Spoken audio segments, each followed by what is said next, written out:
老师，小论文听起来好严肃、好难哦。想问一下，跟一般的作文有什么差别吗？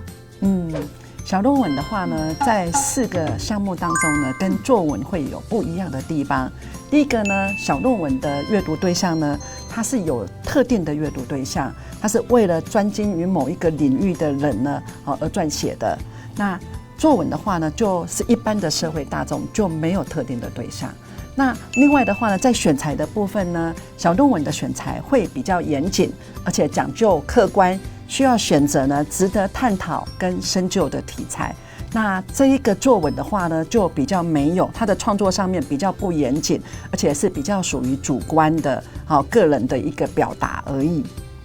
哦，原来是这样。那老师，小论文写作的方式和目的也和一般作文有什么不一样的地方吗？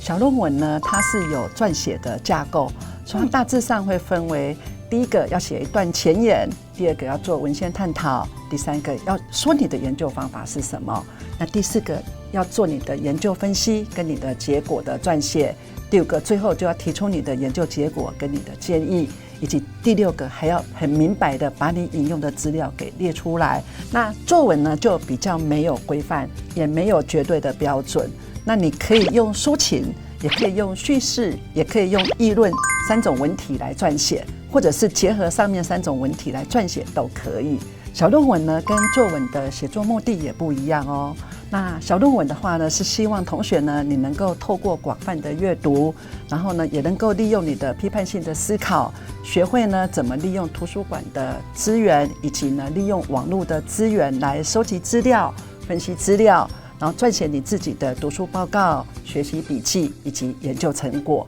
那来了解整个论文写作的格式以及它的研究方法。而作文呢，就比较没有这么多的这一个我们说很明确的目的，它主要是让同学你能够练习呢表达自己的一些想法，把自己的想法呢用文字来让别人知道，那透过文字呢能够让别人来了解你以及同理你的想法。